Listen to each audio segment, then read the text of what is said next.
Non, Bicari pas trouvé ça. Bicari est misérable. Salary 600,000 rupees went to London, turncoat. Madam Speaker, the population up to now does not know how the evaluation of that midpoint from 77 million rupees came to 144 million rupees. This the population does not know. He can have turncoat there. But I am sure that in the near future the population will know. Angus Road, how money was paid by cash. Receipt we have seen in the papers. Money coming from London, for which ICAC did not see anything. Stag party, ICAC did not see anything. These were how ICAC was dealing, because they were under the supervision of La Cuisine. They were taking orders from La Cuisine, and it was La Cuisine which was kitchen cabinet which was managing the affairs of the country. How can a country where you get people democratically elected, but they are taking directives from a kitchen cabinet? This was Mauritius under the MSM regime, and that's good, and it is good that the population, that this country, I always say, Honorable Paul Béranger, Deputy Prime Minister, was right in 1982 when he said, le peuple Maurice, c'est un peuple admirable. And really, this country has a peuple admirable. They know what to do. They will not go on the street. They wait for their time. I have never seen in an election early morning people queuing up with their pen in their hand. At 6 o'clock, when I started for 7 o'clock, at 6 o'clock people were already queuing up. And at that time, I knew that les carottes sont cuites pour MSN. Because people were with their pen, and this is the two messages that we send to the people during the campaign. You go and vote early, or else they will send people to vote in your place and take your pen because we do not trust them. And people went early and went with a pen and did what they had to do at that time. And this is the le peuple admirable de l'île Maurice.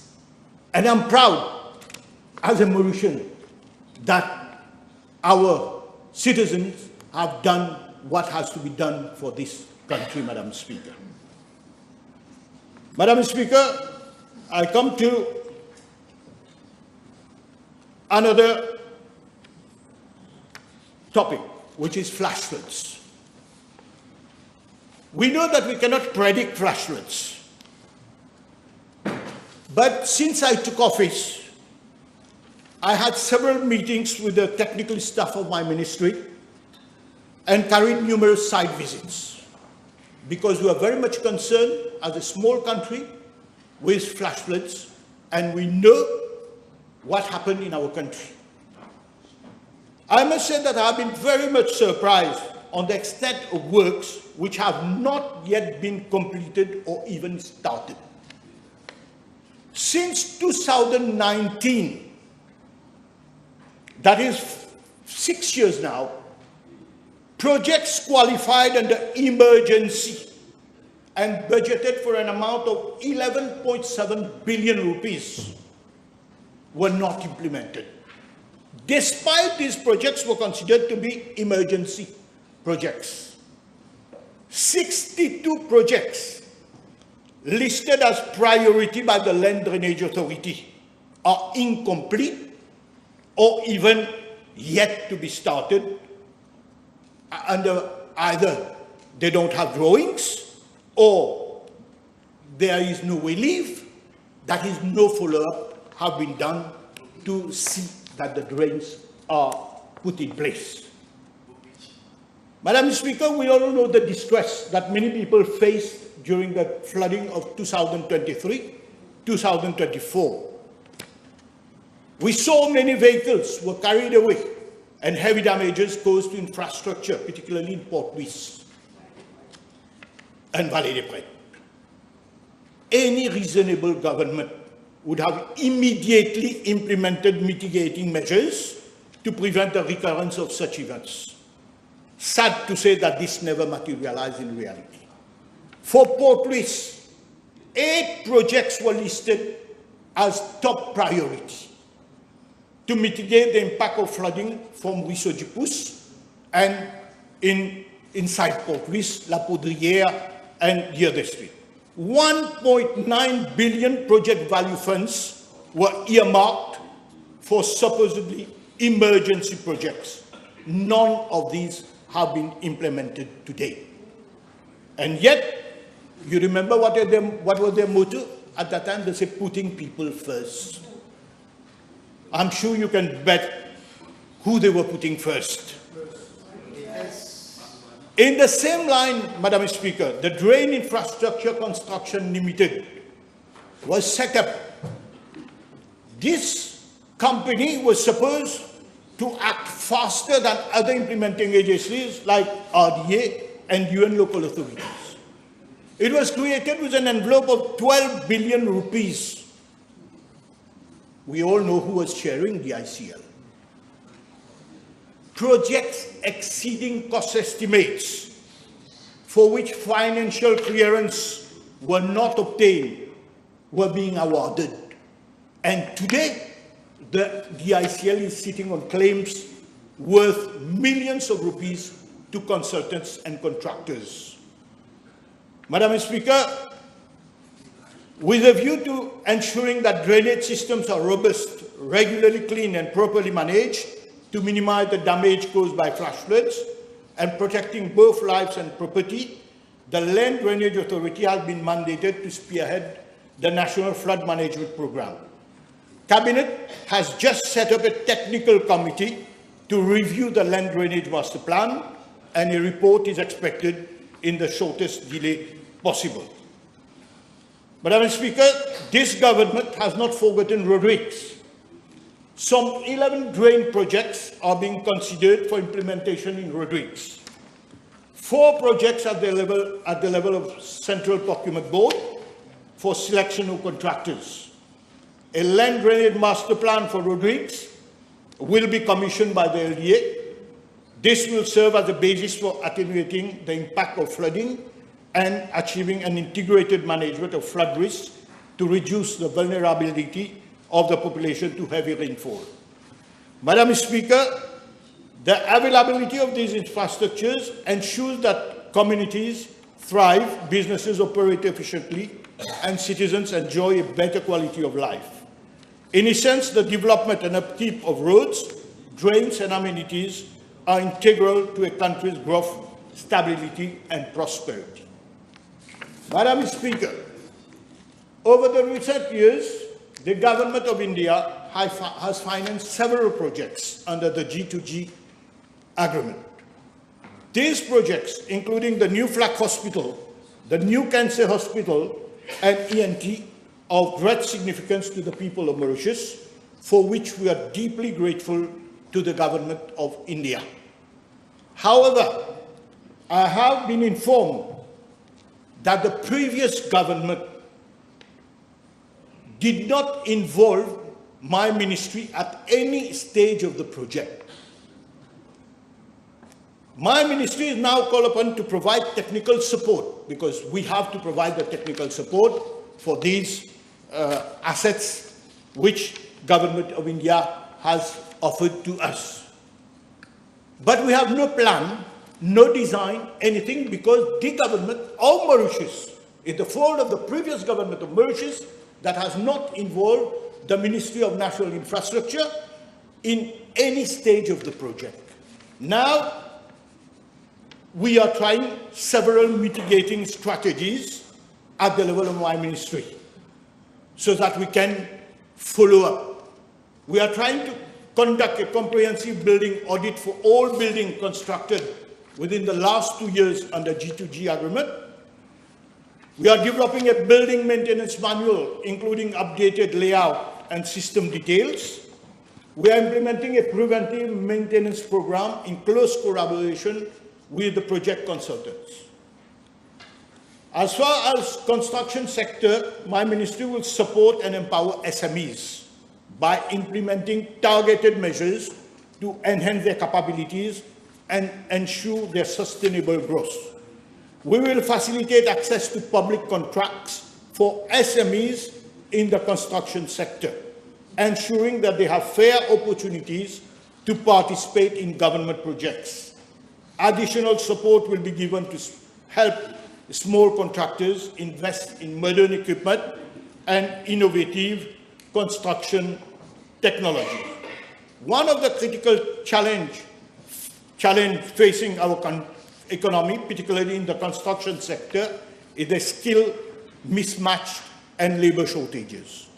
To bridge this gap in the construction sector, my ministry and the Construction Industry Authority will work closely with training institutions, technical colleges, and industry stakeholders to develop tailor-made programs that will equip individuals with the skills required in the construction sector. Madam Speaker, with regard to the Road Development Authority, I must point out that since its inception, the RDA has been committed to improving mobility and guiding transport investment in the Republic of Mauritius. My mission is to create a sustainable, resilient, and efficient road network that supports the socio-economic growth of our nation. However, as we face an increasing unpredictable environment, we must adopt a new, dynamic, and holistic approach to transport planning. I have noted that up to now, we have spent 342.8 million, excluding cost of land, on constructing cycle lanes, which unfortunately are not used and left in an abandoned state. I consider it to be a wastage of public funds. No sensitization campaign has been carried out, and a blanket policy decision was taken by the previous government to build bicycle lane on all new roads. Madam Speaker, l'Alliance du Changement promised to do things differently. We will ensure that money is spent where it is most deserved. We are completely reviewing the policy for provision of cycle lanes to ensure that public money is spent diligently, and the Mauritian public are able to benefit from these infrastructures. In fact, we will look into several possibilities in collaboration with the traffic management and road safety and the police. Some proposals being looked include the extension of existing cycle lane to connect the neighboring villages and towns to promote more ridership. Furthermore, taking into consideration the rising number of accidents involving motorcycles, there is a growing consensus that the traffic flow of two-wheelers should be segregated from other vehicular traffic in a bid to reduce risk of collision and accident. Dedicated lanes will be considered for two-wheelers wherever possible. As a real caring government, we will leave no stone unturned in this endeavor. Let me conclude, Madam Speaker. I go directly to the conclusion. Madam Speaker, the future is an ever-shifting landscape, full of both uncertainty and opportunity. Every day we are confronted with new challenges and decisions that shape the path ahead. As we build the bridge to the future, we must remember that it will take time. It will require patience, perseverance, and resilience. We citizens of Mauritius are the architects of this bridge, and it is our responsibility to ensure it is well-built, inclusive, and forward-thinking. Madam Speaker, when historians will write of this era, let them say this: when Mauritius faced its darkest hour, its people chose light. They chose justice. They chose to believe once more in democracy, in a new government, de l'Alliance du Changement. Our pledge must be that no child will grow in fear, no grandmother will whisper secrets glancing at the walls, no citizen will doubt that their voice matters. Madam Speaker, the future is not a distant dream. It is something we shape. Together we can lay the first stone of that bridge today and continue to build it for generations to come. The future is for us to shape. The bridge to the future is for us to create, and it begins now. We are Mauritius. We are resilient. We are free. Thank you, Madam Speaker. Thank you. Yes, I realize that you all have very interesting things to say more, but you will get other occasions to speak. Honorable Duval, Minister. Thank you, Madame Speaker. Madame la Présidente, permettez-moi d'exprimer l'honneur qui est le mien de prendre la parole pour la première fois en tant que ministre et de surcroît à la tête du ministère qui fut autrefois confié à mon père, Sir Gaëtan Duval. Cet honneur est d'autant plus grand, Madame la Présidente, que je me tiens aujourd'hui devant vous dans une chambre qui a retrouvé sa sérénité. Ayant siégé dans cette auguste assemblée de 2019 à 2024, je peux vous assurer qu'il n'y a aucune comparaison avec le calvaire que nous subissions lorsque nous étions dans l'opposition. La démocratie, fort heureusement, après tant d'injustices, de grossièreté, sous le régime Jagnat, a été réinstaurée. Madame la Présidente, je voudrais d'abord féliciter l'honorable Tanou pour sa motion. Je saisis l'occasion pour vous féliciter de votre élection comme présidente de cette Chambre, ainsi que votre adjoint, l'honorable Veda Balamouti. Je tiens également à saluer et à féliciter tous mes collègues élus, mes camarades de cette équipe gouvernementale. Une équipe dirigée par l'honorable Dr Navin Ramgoolam, qui, en bon général, a su rassembler des gens de bonne volonté et galvaniser ses troupes pour les mener vers une écrasante victoire aux côtés de l'infatigable leader du MMM, l'honorable Paul Béranger.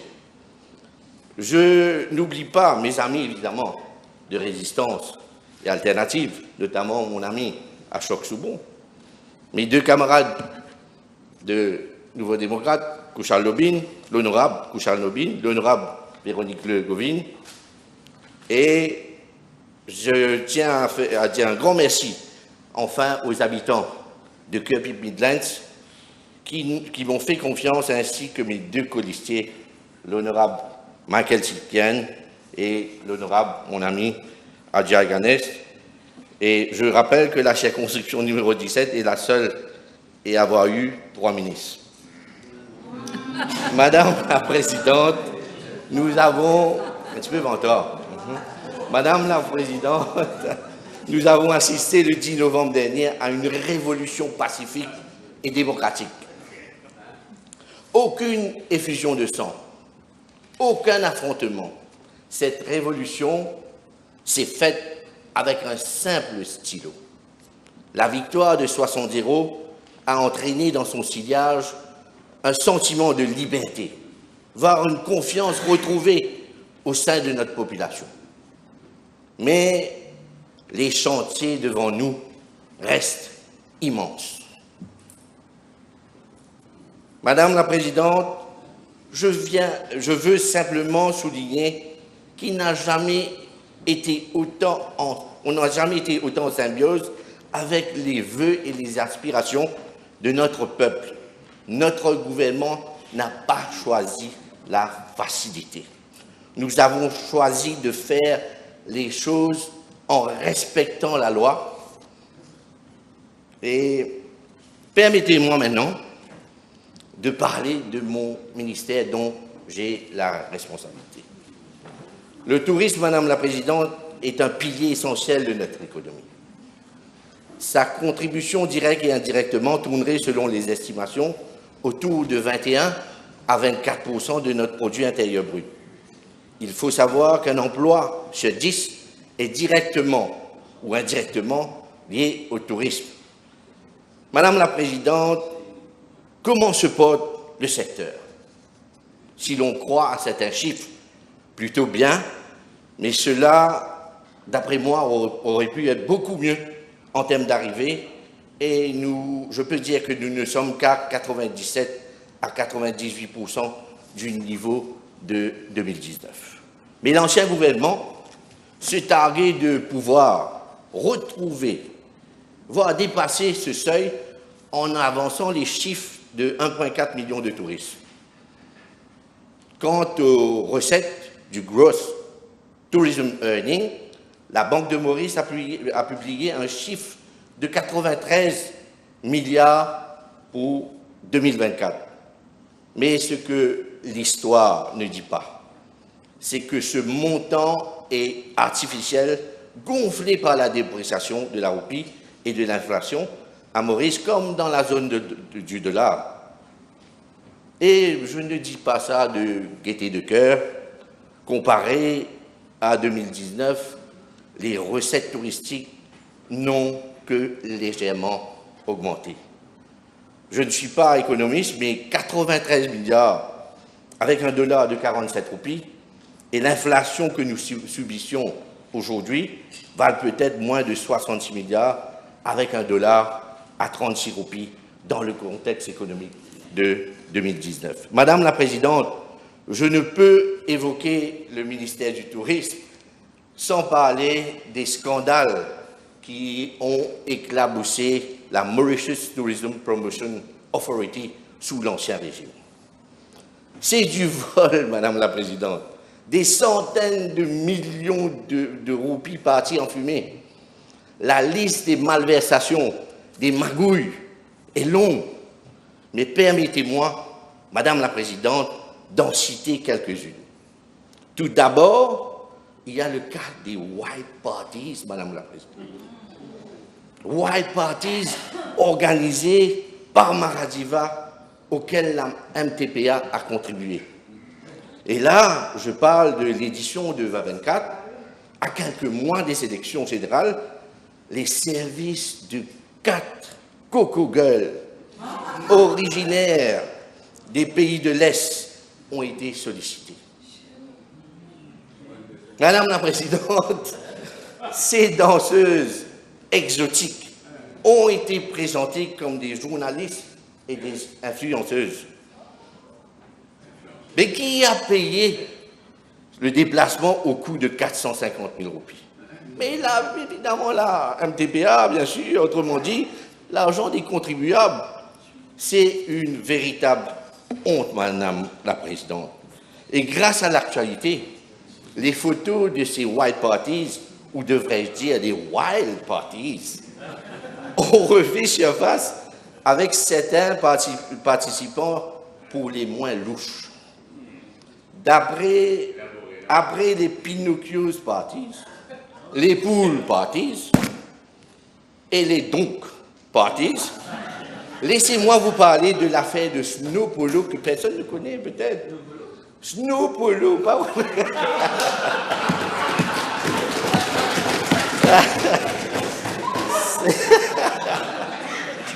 C'est un événement annuel en Suisse auquel la MTPA et Maradiva participent conjointement.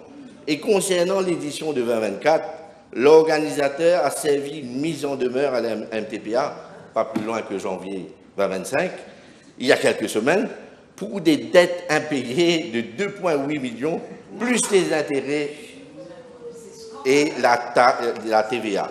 Il savait, Madame la Présidente, que la MTPA avait réservé un espace et n'a finalement pas participé à l'événement.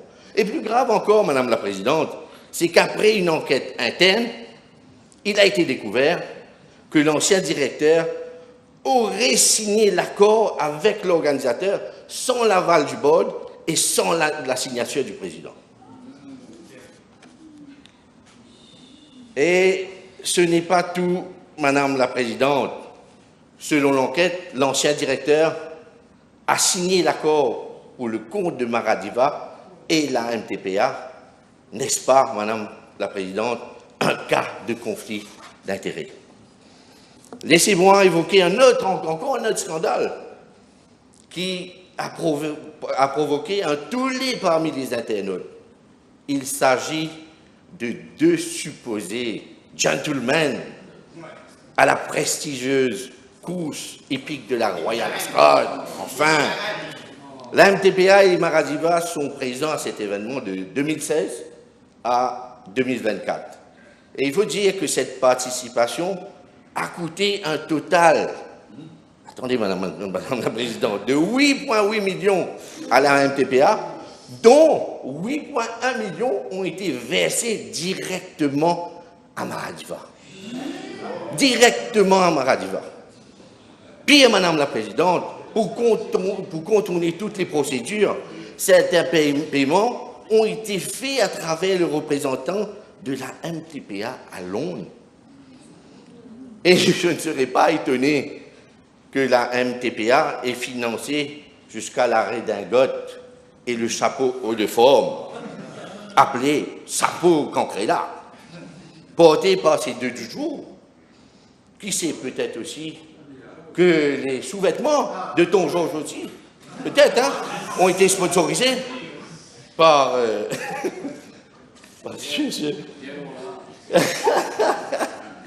Et ce n'est pas terminé, Madame la Présidente. Je dois également évoquer l'affaire des cartes de crédit.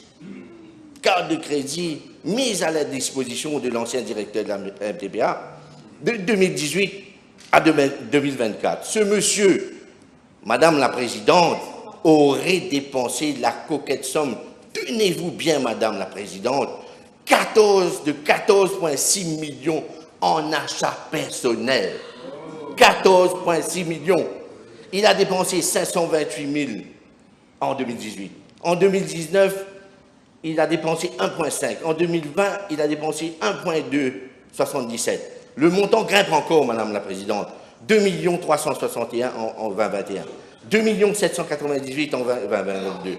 Puis ça monte encore. 3 487 en 2023. Et enfin, pour terminer, 2 585 000 en 2024.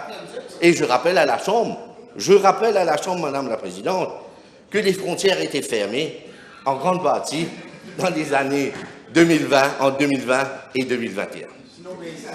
Mais j'insiste, Madame, j'insiste que c'est du vol à grande échelle. Ils n'ont eu aucune, alors là, aucune pitié pour les contribuables de notre pays.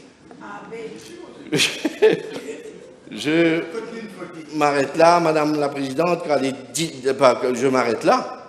Madame la Présidente, car les dépositions ont été consignées par l'officier in charge de la MTPA auprès de la Financial Crime Commission et les enquêtes sont en cours, mais je peux vous assurer, Madame la Présidente, que nous sommes loin d'avoir découvert sur tout ce qui s'est passé à la MTPA. Je profite toutefois de cette occasion, Madame la Présidente, pour affirmer haut et fort que cette époque est révolue. La MTPA redeviendra la Mauritius Tourism Promotion Authority et non la Maradiva Promotion Authority.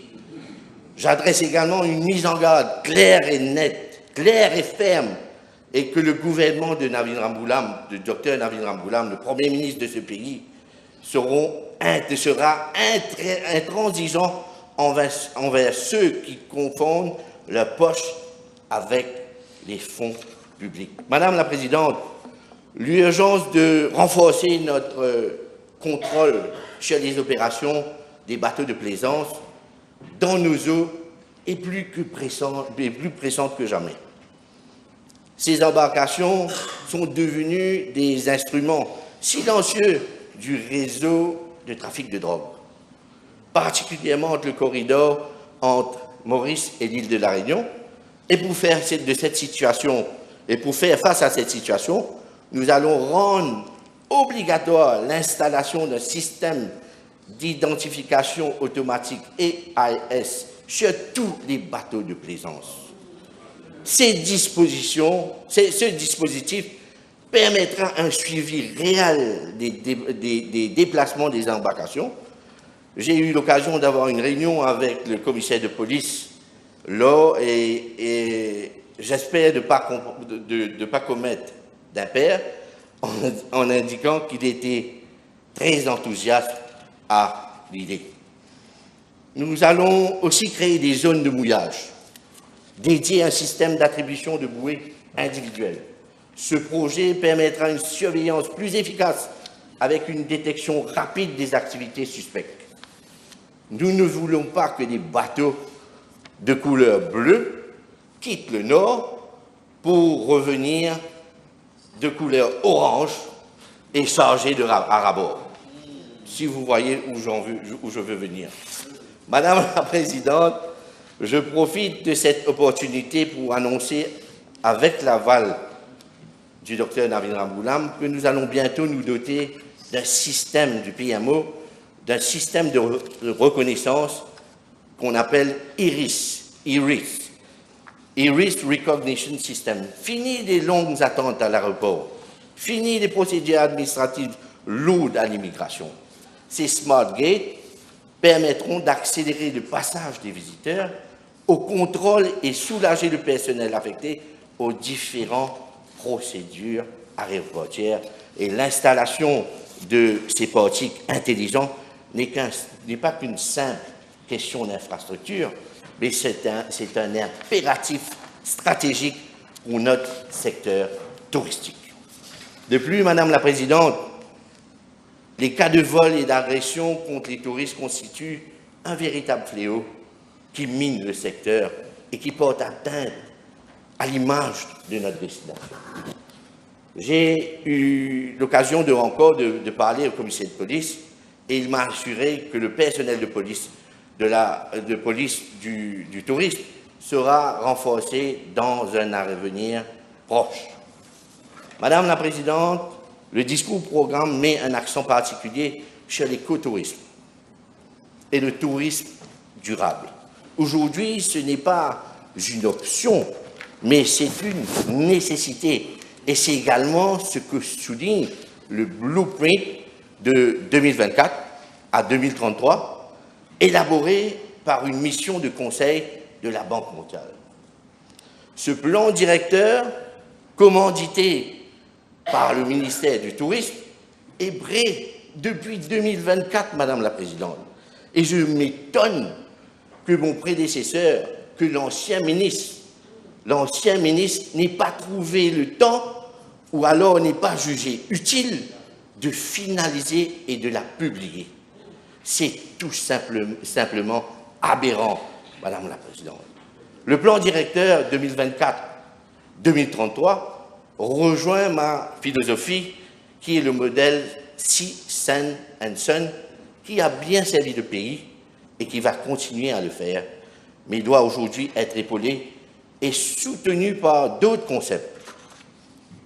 Madame la Présidente, aujourd'hui, de plus en plus les touristes privilégient des expériences authentiques loin des grands complexes hôteliers.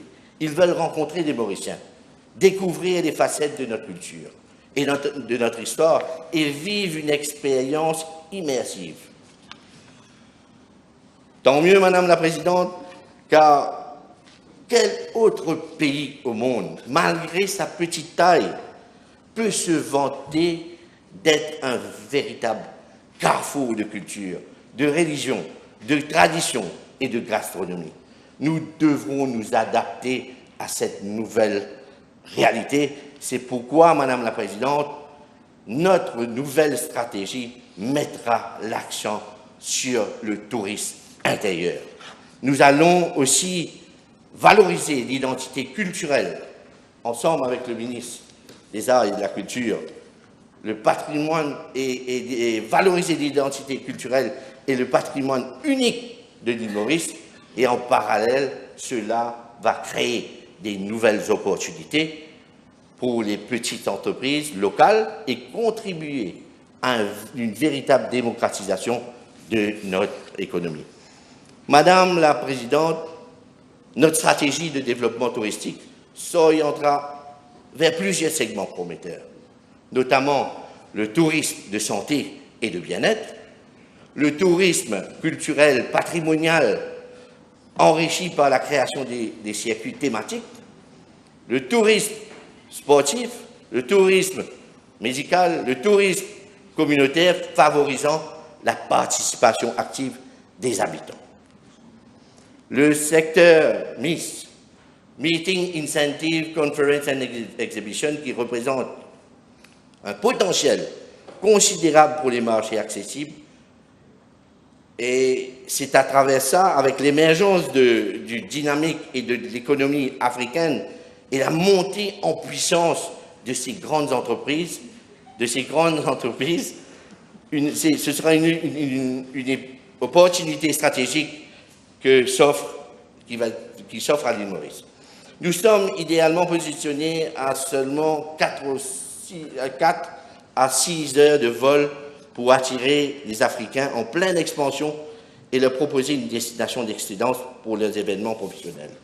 Madame la Présidente, le discours programme met à juste valeur l'accent sur un tourisme durable, plus inclusif, participatif, grâce à un engagement accru et davantage d'initiatives communautaires. Aujourd'hui, les voyageurs ne se contentent plus des plages paradisiaques. Ils jugent une destination selon les critères environnementaux, éthiques. Et ce profil de voyageur éco-responsable est en constante augmentation. Et il pourrait représenter 40 à 50% des visiteurs d'ici 2050. Ignorer cette évolution, Madame la Présidente, c'est condamner notre industrie touristique. Time is up. I'm finishing. I'm trying.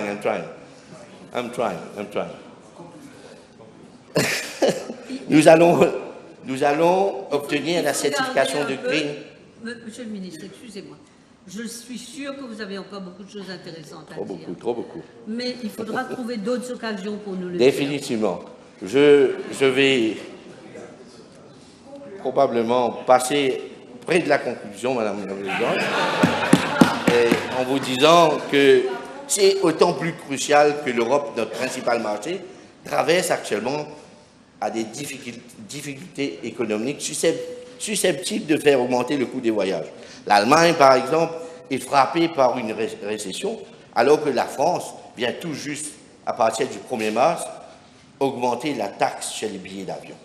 Nous devrons diversifier nos marchés et étendre notre connectivité aérienne vers des nouvelles destinations.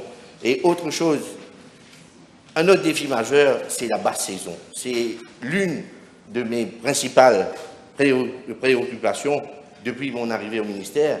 C'est pour cette raison que j'ai confié ce dossier au junior ministre, l'honorable Sidney Pierre, afin qu'ensemble avec les partenaires, nous puissions prendre des mesures appropriées pour la période creuse de mai à septembre.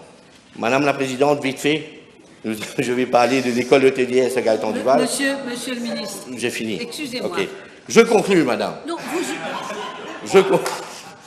rien ne vous empêche de venir la prochaine fois avec un statement. Oui, certainement, madame. Ben, je conclue alors. Le travail commencé, nous sommes en train de revoir notre stratégie de marketing, de revitaliser l'identité de Maurice, de cibler les segments spécifiques tels que les amateurs de nature et les explorateurs culturels, d'attirer davantage de profils de voyageurs. Et, Madame la Présidente, le secteur du tourisme fait aujourd'hui face à une terrible compétition. Pour survivre, nous devrons arriver à vendre notre pays comme une destination de premier plan attractive et compétitive. Une destination d'excellence, et ça c'est ma vision, et c'est à quoi je m'attelle depuis mon arrivée à ce ministère, mais aucun ministre du tourisme ne peut atteindre de tels objectifs seul. Pour y arriver, il faut la coopération et la collaboration de tous, c'est-à-dire des acteurs du secteur et de la population. Ensemble, madame, relevons ensemble le défi. Vive l'île Maurice, vive la République. Je vous remercie. Honourable Minister, please keep an eye. I will try. Thank you. Madam Speaker, I am speaking in front of you because, as rightly stated in the opening sentence of the presidential address, the people have spoken. Indeed, I'm here as a member of the National Assembly and Minister of Social Security, National Solidarity and Social Integration because of the votes of the people of Mauritius, including the people of my constituency, Port-Louis North, Mont-Ailon. So my wholehearted thanks goes first and foremost to the esteemed people and enlightened people of Mauritius, from villages to towns all around Mauritius. Then my special thanks goes to the women, men, workers, poor people, small-scale producers, traders, pensioners of constituency number 4, from Sainte-Croix to Kongoma, from Mont-Ailon to Cité-Laquia, from Vallée des Prêtres to Notre-Dame, from Terre-Rouge to Les Mariannes, from Ristea to Crèvecoeur, from Bois-Marchand to Tigre-Rodrigue, and all other regions. I finally wish to thank Honorable Dr. Navin Ramgoolam, Prime Minister, and Honorable Paul Béranger, Deputy Prime Minister, for having proposed me to stand candidate in constituency number 4, which is a perfect snapshot of Mauritius with its rural and urban characteristics. The people of number 4 are now part of my life and family, as are the workers, the poor, and citizens of Mauritius. Madam Speaker, I am here standing in this honorable house because the people of Mauritius overwhelmingly voted for the Alliance du Changement, in which my party, Résistance et Alternative, is the humble partner, together with the Labour Party, the Mouvement Militant Mauricien, and the Nouveau Démocrate. It is worth detailing for members of this Assembly, for the people of Mauritius, and for the record of history, the genesis of the Alliance du Changement, and the present presidential address being debated by this Assembly, where fundamental constitutional changes are at its core.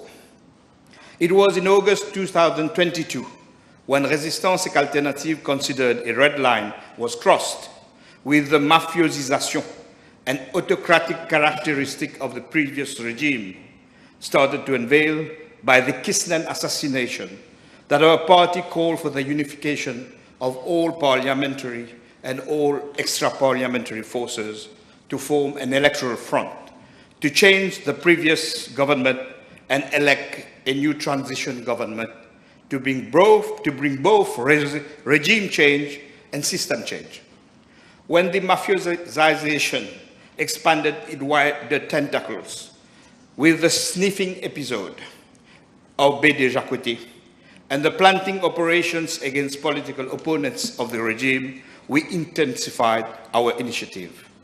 Then follows a conversation process of nearly 1.5 years, with resistance and alternative meetings, all opposition forces, for the establishment of the Common Front and the transition government to bring in constitutional changes. Subsequently, a constitutional conference was organized by Résistance et Alternative on the 31st March 2024, in which almost all the opposition parties participated. A consensus towards constitutional reform to decolonize and Mauritianize the constitution emerged. Afterwards, some extra-parliamentary forces decided to pursue separate pathways in the coming elections, opting instead for a free or four-cornered electoral fight. Resistance Alternative did not share this view, given that we firmly believe that it would matter and would make a difference for the people of Mauritius if the MSM regime not be reconducted to power. The mafiosization and institutional crisis being developed should be stopped. Secondly, our party was of the view that to enable system change, a three-quarter majority would be needed in the National Assembly. Resistance Alternative continued the unification process, and amid the electoral heat-up, the leader of the Labour Party, now the present Prime Minister, called for a meeting with him and the leader of the MMM, now Vice Prime Minister, after the PMSD separated from the PTP-MMM-PMSD alliance. From this point onwards, some 10 meetings were held at Riverwalk. The core of the constitutional reform in the present government program stemmed from these fruitful deliberations between the Labour Party, led by the Honourable Prime Minister Navin Ramgoolam, the MMM, led by the Deputy Prime Minister Honourable Paul Béranger, and Resistance and Alternative team, and Alternative led by its team of spokespersons. The core of the present government program is a product of, and at the same time complementary to the electoral agreement of PT-MMM, ND, and REA, signed on the 13th of September 2024, and the electoral manifesto rendered public on the 29th of October 2024. Madam Speaker, the last election will be one to be remembered in history. The mafiosization, authoritarianism, and even fascistic characteristics of the previous regime were exposed, vindicated, and confirmed during the last 2 weeks of the electoral campaign by Monsieur Moustache leaks and Facebook social media banned. The people then decided to act like vigilante of the electoral processes. They supervised ballot boxes process, organized massive vigilante in front of the polling stations. They organized their pens and scrupulously scrutinized the whole electoral process. The people of Mauritius not only ejected the previous government, but also said never again and charted the destiny of a new Mauritius. I must stress that never in the history of Mauritius have such extensive constitutional reforms program obtained such an overwhelming and absolute democratic mandate from the people of this country. Indeed, the opening chapter of the presidential address says, I quote, "Government has received a clear and overwhelming mandate for a drastic change of course. The very first mission of government is to reconstruct our democracy, restore our democracy, and bring constitutional change." The 10th of November 2024 and the unfolding new period are indeed defining and pivotal moment in the history of our country. What we do or not do now will have consequences far beyond the current coming 5 years. We are at the end of several interlinked short and long-term time cycles, both in relation to Mauritius social politics and in relation to the history of humanity, lives of species, and the planet itself. The 2024 general elections mark the end of Jugnauth regime's 10 years cycle. Year 2024 marks the end of post-independence cycle. The operating system, independence inherited at the time of independence, the Constitution, has made its time, and now need to be reviewed. In terms of human society history, we are now facing a crisis of the so-called civilization itself, an existential crisis never known in the history of humankind. A long millennial cycle is ending, and another one is yet to be born.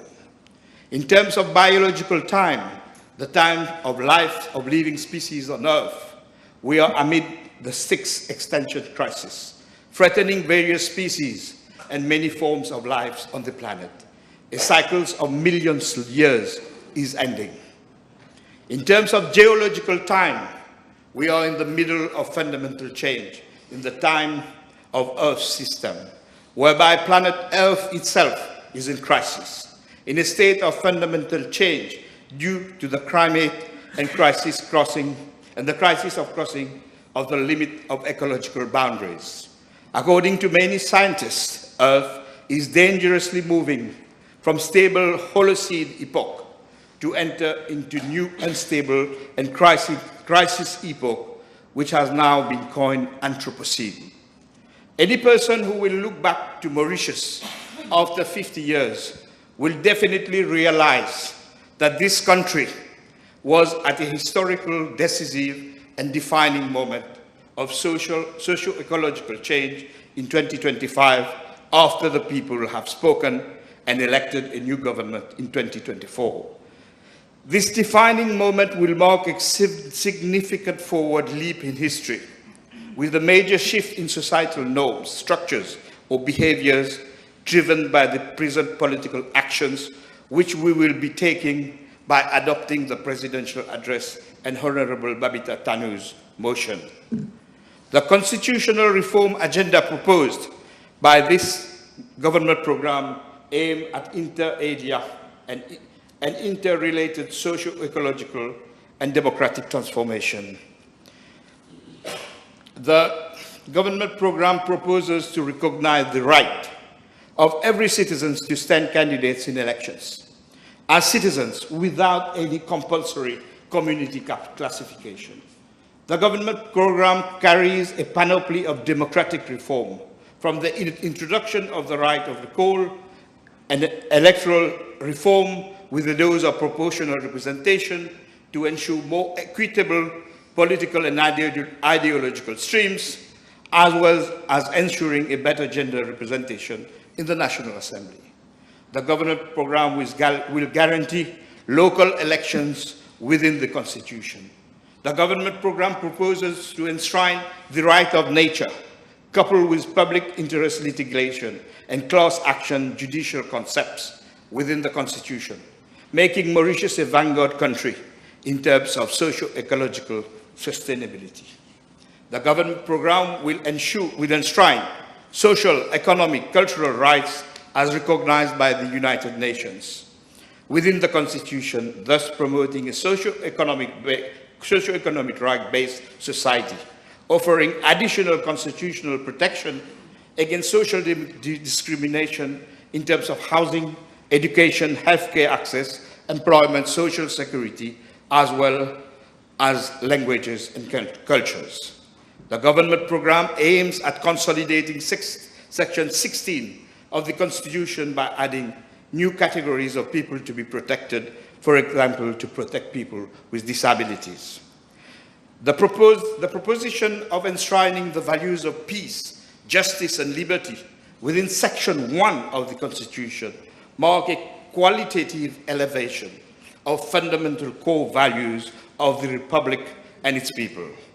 The government program recognizes the digital time we are into and proposes to integrate digital rights and protection of citizens against any form of surveillance by the state or corporate entities. Again, placing Mauritius among the pioneers in this domain. The institution of a new constitutional appointment committee will ensure more independence of our institution. And then, to top it all, is the creation of a constitutional division of the Supreme Court. Madam Speaker, the constitutional reforms will create a new set of socio-ecological and democratic boundaries when compounded with the restoration of civil and political rights, will redefine the boundaries within which social organization and the new economic and the new social order will be organized. I think this precision is very, very of key importance. The first immediate constitutional change in the pipeline is the concretization of the signed electoral agreement between the Labour Party, MMM, ND, and Resistance Alternative. It aims, I quote, at recognizing le droit aux citoyens de la République de se présenter aux élections comme tels, sans aucune obligation faite à ces dernières de se classifier de façon communale. L'Alliance du changement s'engage ainsi, dans les premiers 6 mois au pouvoir, à rendre permanent le mini-amendement constitutionnel temporaire de 2014 ayant permis aux candidats de ne pas se classifier. Ceci en attendant la proposition de réforme électorale en bonne et due forme que présentera l'Alliance du changement. En ce faisant, l'État mauricien sera conforme à l'avis du Comité des droits humains des Nations Unies sur la question. The government program consolidates this agreement and proposes that to promote national unity and nation building, constitutional amendments will be brought to remove the mandatory declaration of community affiliation, thus allowing candidates to stand for the National Assembly elections without being required to make any declaration as to their community. By so doing, government will ensure that all citizens have the right to stand candidates for elections, even if they do not wish to declare their community affiliation. This fundamental amendment to come is beyond electoral system and the rights of citizens to stand candidates. It is the product of a long historical struggles fought by generations on this issue. But more fundamentally, it is at the heart of the making of every child born on this land and every Mauritians. The mini-amendment proposed to be translated in the next 2 months will be the litmus test of the whole constitutional reform program of our government, as it will act as the launching pad of the major constitutional reform program. I am sure the Office of the Attorney General will work hard and present shortly to the Cabinet and the Government an updated version of the 2014 mini-amendment. Our country, Mauritius, we must always remember, is one of the latest both nations on planet Earth. We are both a nation of immigrants who brought the richness of their traditions, cultures, and beliefs, and a product of colonization, slavery system, and bondage labor. What we are today, through our living together, through our harsh but rich history, through our struggles against oppression in colonial and post-colonial Mauritius, through our moment of joy and tragedy, makes us all. All these features defines us. Our common history has forged and shaped our multiple and indivisible identity. It shaped our most precious dynamics commons, our Mauritianism. We are one and all. We are all and one. Our nation-building process, our multiple and indivisible identities of our Mauritianism emerged at a very early stage, when the first child born on this land during Dutch colonization, he was named Simon van der Stel, born from the marriage of the then Dutch governor and his slave-originated wife. The first Mauritian society was born in 1710, when the Dutch left Mauritius and before French colonizers came in 1721. From this moment on, 300 years, during 300 years, our common destiny has been harsh, painful, but a rich one too. For example, the cultural genocide, which slavery system represented, from the cultural genocide were born from the children of the time, our common mother tongue, our Creole language, now spoken by more than 95% of the population. Social bonds were built through struggles against oppression. In 1937, 1943, during independence times, in the workers' and youth struggles of the 70s. During colonial time, neighborhood solidarity in villages and urban to urban area to face common poverty and least sharing of the little we had. We understood the lives and the reality of the people of the same social class with our diversities. In moments of joy, like the Jeux des îles de l'océan Indien, or whenever our fellow Mauritians are abroad, we can feel our Mauritianism within our body. In moments of tragedies, such as the flash floods of Canal d'Ayotte of 2013, or more recently, during the ecological tragedy of Wakasho in 2020, our Mauritianism erupted in Maibo and the whole of the country. It was the same Mauritianism which erupted during the recent election. So it is the duty of all of us to bring in this first constitutional amendment and pave the way of the great leap of fundamental constitutional transformation our nation and the new generation aspire. I had a whole section on social security. I will follow your advice. I will skip it and have a statement later in the assembly. And I will conclude. Yes. Thank you. Madam Speaker, let me conclude by this quotation. There are decades where nothing happens, and there are months where decades happen. We are exactly in this situation, when history is being accelerated. The government program has captured the profound aspiration of the people. This government, led by three parties, the Labour Party, the MMM, and Resistance Alternative, which originates from emancipatory and enlightenment, have the historical mission and cannot afford to fail. We will fulfill our duty with our partner of the Nouveau Démocrate.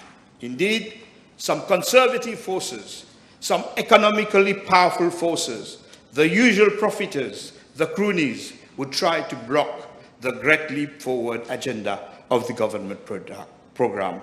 But then, it is our duty to remind them that the people have indeed spoken on the 10th of November 2024 in their Pacific Printemps Mauritian. Change and transformation are conscious acts for the betterment of the many, for life systems of our habitat, for our commons. But change always shakes the privilege of a few.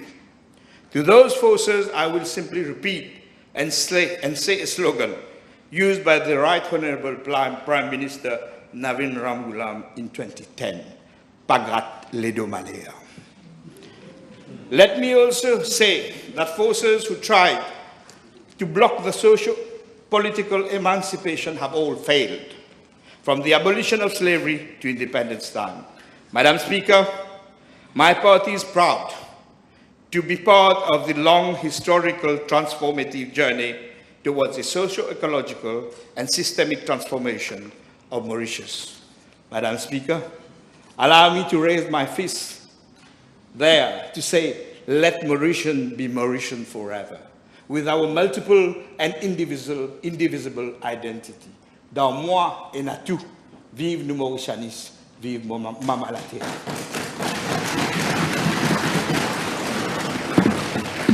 Thank you so much for respecting the time. Yes, Honourable Minister. Madam Speaker, I beg to move for the adjournment of the House, of the debate.